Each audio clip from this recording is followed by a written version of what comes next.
Merci beaucoup, Monsieur Molimar. D'abord, merci de m'avoir invité. Au-delà de mon invitation d'avoir invité la HAS qui a été bien citée ce matin, et sur lequel je me suis tenu de ne pas échanger directement avec vous, mais il y a des propositions intéressantes, et ça m'amènera d'ailleurs à reparler de la HAS en débutant. Alors en fait, vous m'avez demandé, et je vous en remercie, d'aborder la question du règlement européen, le fameux règlement dit HTA, donc en bon français, le règlement sur l'évaluation des technologies de santé. Je pense que vous en connaissez l'essentiel. Mais ce que je redoute par rapport à ce que j'ai entendu ce matin, c'est tous les aspects redondants, non pas avec ce matin, mais avec ce que vous connaissez déjà. Et pour aborder la question du règlement européen, je souhaiterais qu'on l'aborde en 3 étapes. D'abord, rappeler ce que fait la HAS et ce qu'elle ne fait pas. Parce que même si vous êtes des spécialistes, il n'est pas mauvais quelquefois de rappeler le cadre des missions de la HAS. Le deuxième point, c'est de parler un peu de droit. J'ai été 10 ans conseiller d'État, et c'est de parler en l'occurrence du droit concernant l'Europe de la santé, puisqu'on vit tous sur une image classique, c'est que la santé n'est pas une compétence européenne, ça reste une compétence nationale, et nous allons y revenir. Et puis enfin, ça nous amènera naturellement à développer le règlement européen. Bon, la HAS, vous la connaissez tous, mais il y a des points qu'il faut rappeler. La HAS, elle a 21 ans aujourd'hui. Elle a 21 ans, pratiquement, c'est une autorité publique indépendante à caractère scientifique. Alors, comme vous le voyez, il n'y a, vous le verrez, que 8 autorités publiques indépendantes dans notre pays. Et il n'y en a qu'une dans le domaine de la santé, c'est la Haute Autorité de Santé. Elle a été créée avec, dans la loi, une notion, c'est une autorité publique indépendante à caractère scientifique. Ces mots à caractère scientifique n'existent pour aucune autre autorité publique indépendante. C'est dire que le législateur tenait à ce qu'elle ait une mission d'expertise. Vous pouvez me dire, mais c'est quoi une autorité publique indépendante ? Pour prendre ce que c'est qu'une autorité publique indépendante, voilà les 8 qui sont là. Ça va de l'ARCOM que vous connaissez à l'autorité des marchés financiers. Nous sommes dans des domaines qui peuvent être très distincts. Une autorité publique indépendante, comme son nom l'indique, est indépendante. C'est-à-dire qu'elle n'a pas de tutelle ministérielle. Elle n'a pas de tutelle ministérielle.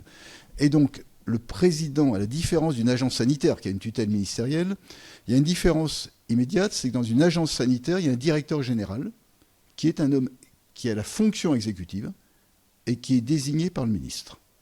Et il y a un conseil d'administration où il y a un président, mais c'est un président non exécutif. J'ai présidé 4 agences sanitaires, je peux vous dire que c'est totalement différent en termes de pouvoir qu'a le président par rapport à la présidence de la Haute Autorité de Santé. Non seulement il est indépendant, mais le président nomme le directeur général. C'est-à-dire le directeur général n'est pas imposé par le ministère.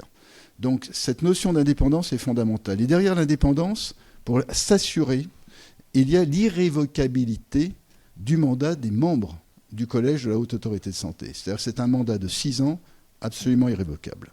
Donc tout ça assure l'indépendance de cette institution, comme des 7 autres qui sont là. Je veux juste rappeler que nous avons un champ d'action très large, le sanitaire, le social, le médico-social, mais on va parler que de ce qui nous intéressera ici. 3 missions clés. Nous allons nous centrer sur la première mission, qui est celle effectivement d'HTA, qui est cette évaluation des médicaments, de tous les produits de santé, vous le savez, mais c'est en vue de leur remboursement. Il ne faut jamais oublier que la HAS est née d'une loi qui s'appelle la loi relative à l'assurance maladie, et que les dispositions de la HAS sont dans le Code de la sécurité sociale. Les premières dispositions. Alors ensuite, il y en a d'autres qui sont dans le Code de la santé publique.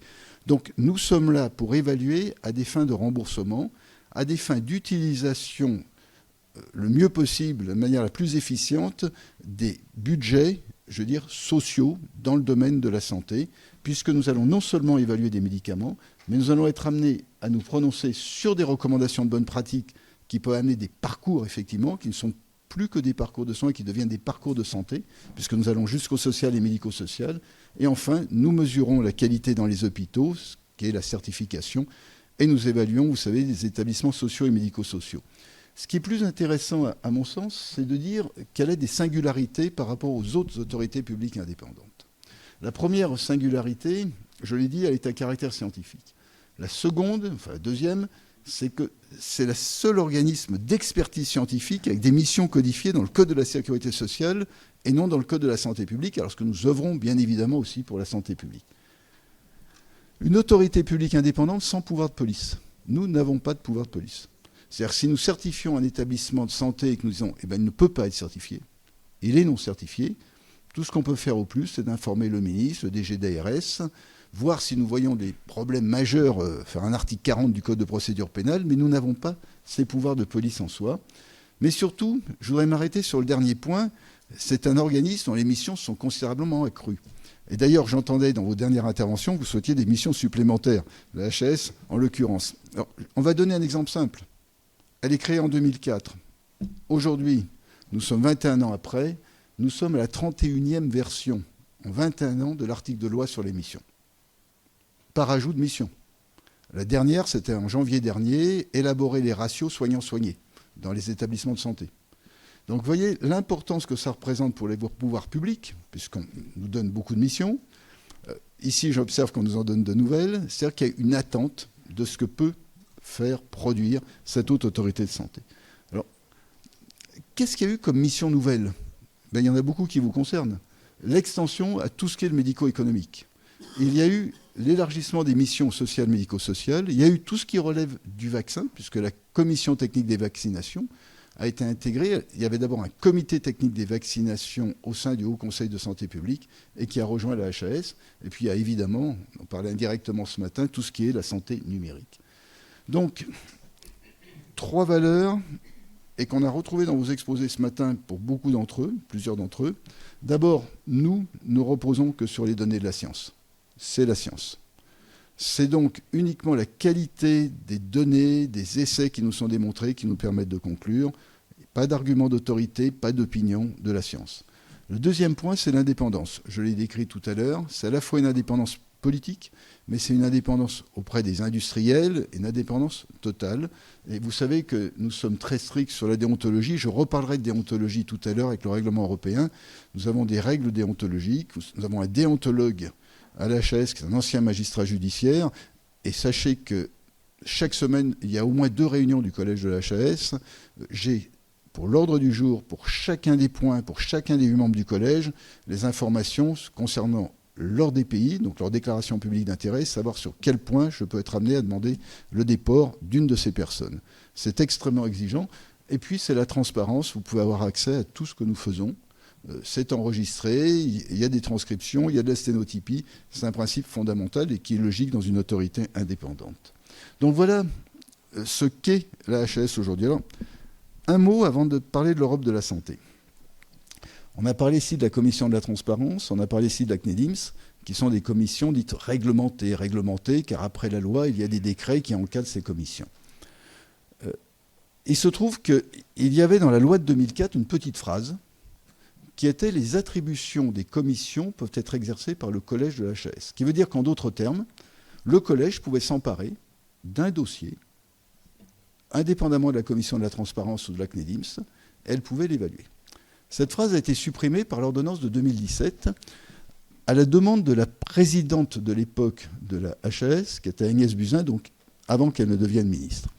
Elle l'a supprimée en considérant qu'il fallait laisser en autonomie les structures qui évaluent les produits de santé. Donc la commission de la transparence, la CNEDIMS, et aussi la commission d'évaluation économique et de santé publique dans sa version, dans sa partie évaluation économique. Ça veut dire qu'aujourd'hui, le président que je suis de la HAS a au sein de la HAS des domaines qui sont en autonomie, qui peuvent rendre des avis en autonomie. Mais si jamais cet avis a un écho médiatique, il me revient à moi, en tant que président de la HAS, d'aller au front, alors qu'à aucun moment je n'ai pu intervenir dans l'élaboration de cet avis. Et puis surtout, il y a une aberration. L'argument qu'avait Agnès Buzyn à l'époque était de dire « j'ai été confronté à une innovation, en l'occurrence médicamenteuse. Il n'y avait pas de compétences parmi les membres du collège pour l'examiner. Les compétences, elles étaient dans la commission de la transparence. Il faut laisser les experts dans la commission de la transparence et il faut que l'expertise reste à ce niveau-là. » Là, on est en 2017. En 2021, apparaît par la loi ce qu'on appelle l'accès précoce des médicaments. Et comme vous savez ce qu'est l'accès précoce des médicaments, c'est effectivement des médicaments pour des maladies rares, graves, invalidantes. Il n'y a pas de traitement approprié, il ne peut pas être différé. Il y a une présomption d'innovation. Sauf que la loi dit, pour l'accès précoce, ce n'est pas un avis de la HAS, c'est une décision. Et elle est rendue par le collège de la HAS. Après avis, éventuellement l'ACT, mais c'est le collège. Ça veut dire qu'aujourd'hui, la HAS, le collège peut rendre des décisions qui ont une conséquence absolument immédiate. C'est l'innovation pour laquelle on donne l'accès précoce à la possibilité d'être rendue disponible. C'est une image, je veux dire, dès le lendemain, là-dedans. Mais ce même collège ne peut pas rendre un avis sur d'autres médicaments, y compris d'ailleurs qu'ils soient innovants ou non. Donc ça devient, à mon sens, aberrant. Et puis il y a une autre aberration, c'est que lorsque je regarde les avis de la CT, dans l'ensemble, il y a, et je reconnais ici des personnes qui y sont ou qui y ont été, il y a une logique, je veux dire, de vote qui fait qu'il n'y a pas trop de doutes. Mais il y a des fois où ces votes sont très serrés. Et quand il y a autant de voix pour que de voix contre, et que c'est la voix du président qui fait la différence, je me permets d'affirmer que la science ne se vote pas. Et qu'on est dans des situations où je préférais que ce soit le collège qui se prononce. C'est-à-dire qu'aujourd'hui, je ne me cache pas, je l'ai déjà dit, ça a été écrit, que je souhaite qu'on revienne à la disposition de 2004 qui permet au collège de la HAS d'émettre des avis sur les produits de santé, ce qui n'est pas à concevoir comme un remplacement de la CT. Pour moi, la CT doit demeurer, mais on doit se donner la possibilité d'avoir ce qu'on appelle en droit le pouvoir d'évocation, c'est-à-dire qu'il y a des dossiers sur lesquels le collège devrait pouvoir rendre cet avis. Soyez rassurés, je dirais tout de suite, à la fois pour les personnes d'entre vous qui sont attachées à la rigueur scientifique, à la méthodologie et aussi les industriels, la commission de la transparence, l'année dernière, a rendu 360 avis. Je n'ai pas l'intention que le collège de la HAS, un jour, en rende 360. Mais il se peut que chaque année, il y a 1 point, 2 points, 3 points, véritablement très serrés au niveau du collège et qui méritent qu'on porte à un niveau supérieur la discussion. Alors, cela fera bientôt 22 mois que je préside cette haute autorité de santé. J'ai rencontré 7 ministres de la Santé en 22 mois. Et je souhaite quand même qu'il y ait un peu de stabilité politique pour qu'on arrive à obtenir effectivement cette modification législative. L'Europe de la santé. Une question, est-il exact d'affirmer que la santé n'est pas une compétence de l'Union européenne? Car ça, on l'entend, c'est un classique, c'est du souverain. Alors on va aller très vite, hein. Le but n'est pas de faire un cours de droit. Oui, c'était vrai en 1957. C'était vrai avec le traité de Rome, où la santé, elle est quasiment absente des traités vraiment institutifs, je veux dire, en l'occurrence de ce qu'allait devenir l'Union européenne. Mais si on regarde un peu après, à partir de Maastricht, c'est plus du tout la même histoire. On est en 92, la santé, elle reste fondamentalement nationale, mais néanmoins, elle est définie comme un objectif transversal de la communauté, comme on disait, économique européenne, et on reconnaît une compétence européenne d'appui. Mais là, nous sommes en 92. Traité d'Amsterdam, 97. Là, on commence à dire que la compétence, elle devient mixte. Elle n'est plus uniquement nationale. Et on élargit cette compétence d'appui, et vous verrez, on ne va pas en revenir, on admet qu'il y a une compétence partagée pour adopter des mesures d'harmonisation dans certains domaines, et je vous ai cité, dès qu'il s'agit de fixer des normes élevées de qualité et de sécurité des organes et substances d'origine humaine, du sang, des dérivés du sang, et des mesures dans les domaines vétérinaires. Donc on voit qu'il y a un courant, un mouvement qui nous amène vers un plus grand poids de l'Europe. Charte des droits fondamentaux, 2001, on retrouve tout de suite, là, toute personne a le droit d'accéder à la prévention en matière de santé, de bénéficier de soins médicaux dans les conditions établies par la législation et pratiques nationales. Donc l'Union européenne s'affirme de plus en plus par rapport à l'Europe. Et on continue. Il y a eu 3 grands axes, en réalité, qui vont jouer. Il y a un effet par ricochet. Et le ricochet, c'est ce qui va être cette notion du marché intérieur, de la liberté de circulation des produits. Nous allons y revenir, puisque le médicament, le produit de santé, est un produit. Il y a un effet de l'exercice de plus en plus ambitieux et volontariste, je veux dire, de la compétence propre de l'UE, qu'on va retrouver, je donnerai des exemples, et puis je passe sur ce qui s'est passé pendant l'épidémie de Covid, où là on a bien vu le rôle de l'Europe de la santé. Alors, et c'est là où on va se rapprocher de notre question, c'est la libre circulation des produits de santé. Et ça a été vraiment l'effet d'engrenage pour que l'Europe soit de plus en plus présente. Je ne vais pas aller dans toutes les définitions, mais le nombre de directives ou de règlements européens, vous les avez quand on les balaye, sur les produits de santé, je ne dirais pas est considérable, mais c'est très significatif. Et ça aboutit, puisqu'on parlait juste à l'instant de dispositifs médicaux, sur les 2 règlements européens, dispositifs médicaux et DMDIV, de 2017. Alors, règlement européen, comme vous le savez, il s'applique à la France, sauf que la France, il fallait qu'elle adapte son code, ses dispositions dans les codes, pour que ça soit conforme avec le règlement européen. Il se trouve que j'étais le rapporteur au Conseil d'État des 2 textes français d'adaptation de ces règles, mais on connaît les suites et les difficultés, mais qui ne sont pas liées à un contenu, mais à une question d'opérationnalité. On pourra en parler éventuellement sur les dispositifs médicaux. Puis surtout, l'Europe a établi des institutions dans le domaine de la santé. Elle en a établi. Bon, il y a une DG Santé, chacun le sait. Il y a l'Autorité européenne de préparation, il y a l'ERA, on le sait. Il y a des agences exécutives. Il y a des agences décentralisées, dont l'EMA, et on peut difficilement dire que la santé n'est plus du tout une compétence européenne. Elle est aussi une compétence européenne dans des cadres bien précis. Nous avons eu ces réseaux que vous connaissez, européens de référence et lignes, mais surtout le réseau évaluation des technologies de santé, qui était en fait un réseau européen des HTA, de ceux qui font cette évaluation de santé. C'est de là que va naître ensuite le règlement européen dont je vais vous parler. Alors, ce règlement de 2021, on peut le résumer comme cela. C'est l'évaluation clinique commune de certains médicaments EDM au niveau européen. Je vais le détailler. Ensuite, c'était la création d'un groupe de coordination au niveau européen des autorités nationales, je vais vous le préciser aussi. C'est l'élaboration de rapports d'évaluation clinique communs, ce qui s'appelle dans le texte GCA, comme en termes anglais.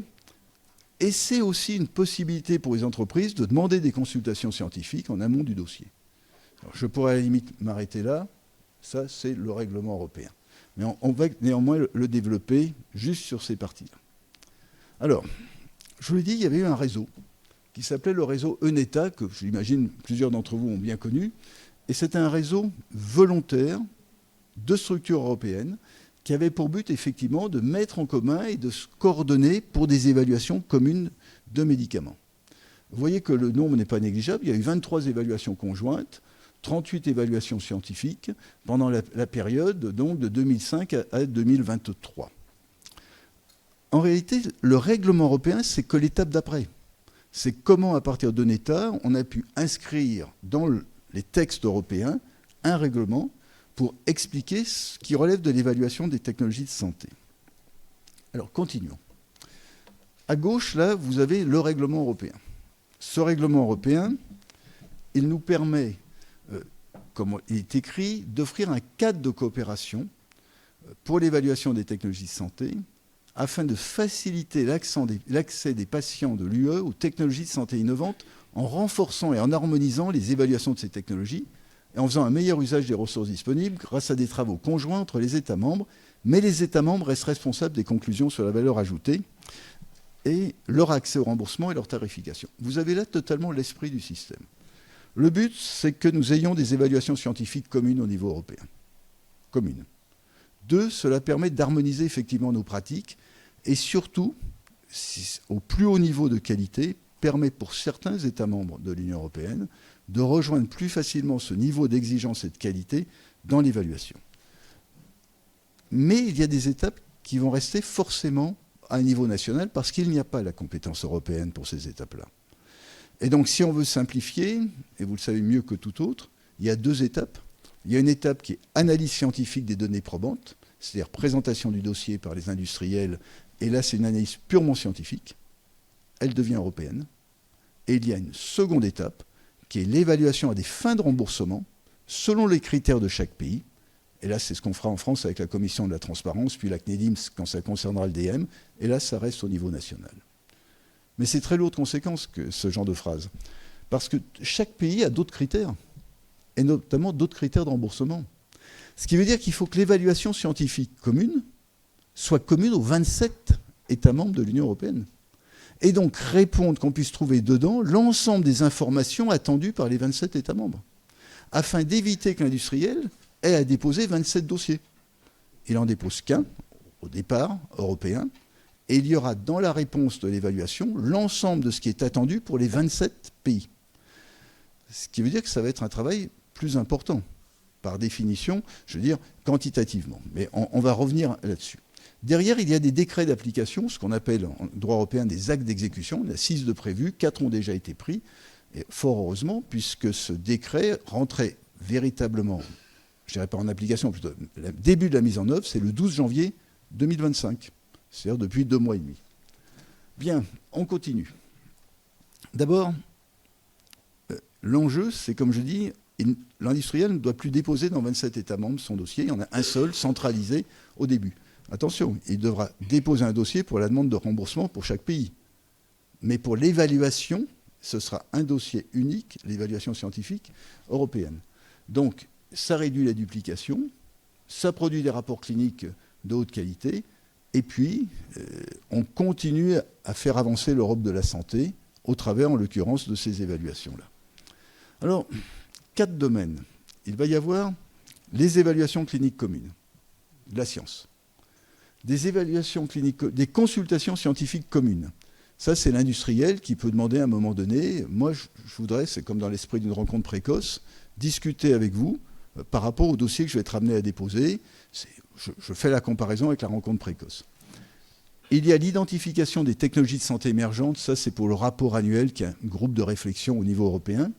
Et puis la coopération volontaire dans d'autres domaines, ça veut dire ce que ça veut dire. C'est des propositions qui pourront être faites. Les 2 points importants pour vous, ce sont les évaluations cliniques communes et les consultations scientifiques communes. Alors, je vais continuer là-dessus, mais je voudrais vous donner en perspective ce qui se passe. Ce texte a été adopté en décembre 2021. Entrée en vigueur, théoriquement, en janvier 22. Mais l'entrée en vigueur, avec un véritable début, le 12 janvier 2025. Il faut distinguer l'entrée en vigueur du règlement et l'opérationnalité. Une phase d'abord préparatoire qui aboutit à mettre en place un groupe de coordination au niveau européen. Ce groupe de coordination qui comprend effectivement des représentants des différents États membres et qui va, ce groupe, avoir un pouvoir réel qui va être de décider qui sont les experts qui vont évaluer, ou plutôt les États membres qui vont évaluer, ou si on veut être encore plus précis, les organismes, les instances, la HAS si c'est la France bien évidemment. Elle va mettre en place un réseau de parties prenantes. Dans les parties prenantes, il y a les patients, qui sont indiscutables, et c'est même la première fois qu'on voit dans un texte européen reconnaître les organisations de patients, en l'occurrence. Elle va rédiger les actes d'exécution, je vous en ai parlé tout à l'heure, et un certain nombre de documents. Donc c'est vraiment la suite du réseau EUNETA. Ce groupe de coordination est absolument essentiel. 12 janvier 2025, on débute, et on débute uniquement avec les médicaments actifs en oncologie et avec les médicaments de thérapie innovante. Nous ne débutons pas avec les DM avant 2026, au mieux, je le rappelle. Et ce ne sont pas tous les DM qui vont être concernés, mais uniquement les 2B et les 3. Ça, on peut imaginer pourquoi. Ensuite, mise en œuvre depuis le 12 janvier, ça veut dire des consultations. On élargit progressivement. Et à partir de 2028, ça va être étendu à d'autres médicaments, notamment les médicaments orphelins. Et l'objectif, c'est qu'en janvier 2030, cela concerne l'ensemble des produits de santé éligibles à ce règlement européen, médicaments d'un côté, et les DM de classe 2B et 3, comme je vous l'ai signalé. Donc aujourd'hui, on en est là. Les premiers dossiers arrivent au niveau européen. On attend de voir qui va les avoir, comment ils seront répartis, pour que vous sachiez que chaque dossier aura 2 évaluateurs, et seulement 2 évaluateurs là-dedans. Quand il dit un évaluateur, ça peut être la HAS et son homologue allemand l'IQWiG, mais ils vont rendre un seul rapport, le rapport. Ce rapport, je vais revenir, mais je veux simplement bien que vous ayez à l'esprit ce qu'est ce groupe de coordination au niveau européen, qui est ce groupe de coordination des États membres. Et vous pourriez vous dire, mais pourquoi finalement il ne serait pas à l'EMA? Pourquoi il ne serait pas à l'EMA? Parce que certains aimeraient bien que ce soit au même endroit. C'est une volonté politique très forte. Je rappelle que quand la HAS a été créée en 2004, il y avait l'AFSAPS à l'époque. Elle a été créée notamment par le fait que la CT et la CNEDIMS ont quitté l'AFSAPS pour constituer la HAS. Il y a aussi l'ANAES qui a rejoint, mais ça, c'est une autre histoire. Mais que 5 ans avant, les Anglais avaient créé le NICE, et le NICE, l'évaluation des technologies de santé, au sens HTA, n'est pas dans la structure équivalente à la NSM en Angleterre. Et on peut reprendre un autre exemple, 2004, l'IQWiG. Donc l'homologue allemand, c'est pareil, est indépendant de la structure allemande qui évalue le médicament. C'est-à-dire qu'il y a une volonté de dire ce qui relève de la sécurité du médicament est fondamentalement différent de celui qui doit aider à décider du remboursement. Et donc ces 2 approches doivent être distinctes. Eh bien cela est consacré par le règlement européen. C'est consacré puisqu'il est bien précisé dans le règlement européen que le secrétariat de tout ce qui va être ce règlement européen est assuré par la Commission européenne et non pas par l'EMA. Donc il faut que vous l'ayez à l'esprit. Alors, on va comparer ce qu'on fait aujourd'hui et ce que nous ferons demain. Aujourd'hui, c'est la colonne de gauche, c'est assez simple. On nous soumet un dossier, on analyse ce dossier, on fait donc toute la partie scientifique, ça, ce sont ce qu'on appelle les services de la HAS qu'ils font, qui vont remettre un dossier. Ce dossier ensuite est transmis, si c'est du médicament, à la commission de la transparence, qui va situer le service médical rendu et l'amélioration du service médical rendu. Ensuite, le cas échéant, un avis une évaluation médico-économique. Vous savez que ça ne concerne pas tous les produits. Et ensuite, ça suit le cursus ministère, CEPS, pour les prix, pour peu qu'il y ait eu un SMR suffisant là-dessus. Ça, c'est aujourd'hui. Demain, cette partie-là sera européenne. C'est-à-dire que cette première étape va se situer au niveau du règlement européen. Ce sont 2 États membres qui vont procéder à cette évaluation.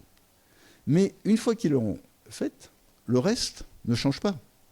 Et je reviendrai tout à l'heure sur ce qui change et ne change pas. Il y aura toujours ensuite un avis de la commission de la transparence, un avis éventuellement de la commission d'évaluation économique. C'est uniquement cette première étape qui change. Alors, qu'est-ce qui va se passer au niveau européen?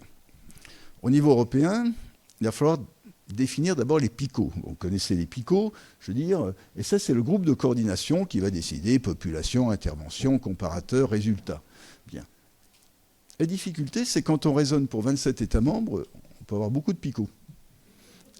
Et il va falloir être raisonnable sur les PICO, mais ils vont être définis là, une fois qu'ils seront définis, ils seront définis. C'est-à-dire qu'il sera demandé à l'industriel de fournir les données, les informations qui sont liées en lien avec ce qui a été prévu ici même.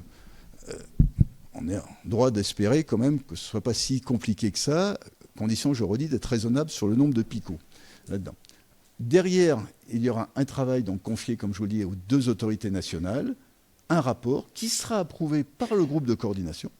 Et c'est ce document-là, qui est le fameux JCA, l'évaluation clinique commune, qui sera, dans chaque pays d'Europe, le document de base avant, je veux dire, d'être soumis aux critères de remboursement. Alors je le redis, les industriels, ce n'est pas automatique ensuite le remboursement. C'est une fois qu'ils ont demandé une évaluation, il leur revient de choisir les États membres où ils ont envie de le soumettre à remboursement. Donc il faudra qu'ils fassent quand même une demande. Sauf que l'État membre ne pourra pas refaire ce travail, même s'il n'a pas été un des 2 évaluateurs. Le document est un document final que nous donne, à une exception près, s'il y a des données complémentaires requises parce qu'il y a des données nouvelles. Car on peut très bien concevoir qu'il y a des données nouvelles significatives et que l'industriel puisse en faire part. Mais la règle, pour faire simple, c'est qu'on s'arrête à ce document-là. On ne le reprend pas. Donc si on veut comparer ce qui va se passer pour la HAS, eh bien, si la HAS est une de ces 2 autorités nationales, c'est un travail considérable parce que c'est beaucoup plus lourd que l'évaluation qu'on faisait pour répondre aux 27 pays. En revanche, si elle ne l'est pas, eh bien, elle partira de ce document. Il faudra quand même qu'elle analyse pour sortir la substantifique moelle des critères de l'ACT pour le remboursement, qui sont les critères français, et on passera à la commission de la transparence. Alors, on reprend. Qu'est-ce qui ne change pas au niveau national? Ce qui ne changera pas, ce sont les accès précoces pré-AMM. Le pré-AMM reste totalement national, comme c'est prévu actuellement, rien de changé. Les doctrines des commissions, alors je suis toujours gêné quand on dit que ça ne change pas. Moi, j'aime bien que les doctrines, elles évoluent, je veux dire. Hein. On ne va pas être doctrinaire. Il y a des évolutions des connaissances qui font que ça va évoluer. N'empêche, elles ne vont pas évoluer parce qu'il y a le niveau européen. C'est toujours chaque pays qui aura, en l'occurrence en France, nos doctrines, telles que nous les élaborons, s'appliqueront. Voilà. Et puis, troisièmement, il y a les technologies qui ne sont pas concernées par les JCS. Cette année, ce sont que, si on peut dire ainsi, les médicaments en oncologie et un certain nombre de thérapies innovantes. Eh bien, sortie de ce champ, la HAS continue à évaluer l'ensemble des autres médicaments selon la procédure actuelle de la HAS. Donc c'est uniquement une partie que cela concerne. Alors qu'est-ce qui change? Il y a quand même des changements. Ce qui change, ce sont les rencontres précoces nationales, puisque je vous ai dit qu'il y avait des rencontres européennes, les JCS, donc ces consultations scientifiques. Si une consultation scientifique a été demandée par l'industriel qui a eu lieu en Europe, elle n'aura plus lieu au niveau national, même s'il la demande. Ah non, il y a un document européen. C'est-à-dire c'est l'Europe, on va dire, qui fait foi. En revanche, elle peut très bien le demander au niveau national sans le demander au niveau européen. Mais à partir du moment où il y a la demande européenne, c'est celle-là. Ensuite, les accès précoces post-AMM, oui, ils sont concernés.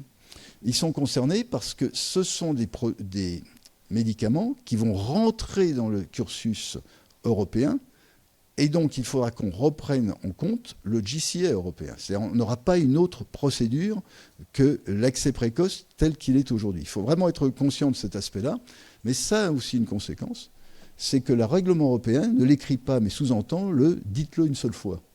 En d'autres termes, un document qui a été remis par l'industriel n'est remis qu'une fois. Et donc, s'il a déjà été remis au niveau européen, c'est le document qui compte pour l'accès en post-AMM. Et puis, ce qui va changer, ce sont des procédures d'évaluation pour le droit commun, puisque, comme je le dis, il y a toute une étape, c'est plus nous qui allons le faire, elle sera faite au niveau européen. Alors, je veux vraiment insister ici sur ce point. Les données cliniques fournies au niveau européen ne seront pas redemandées au niveau national. Elles ne seront pas redemandées, parce que sinon ça ne servait à rien d'harmoniser des pratiques ou simplifier. Ça ferait vraiment une étape de plus qui n'est pas le souhait. Sauf s'il y a de nouvelles données, je le dis, et s'il y a des données complémentaires absentes dont on a besoin vraiment propres au pays, qu'on peut demander. Mais on ne peut pas redemander ce qui a déjà été proposé. Un point sur la déontologie. Vous savez, la France est à la pointe des exigences en déontologie et en transparence.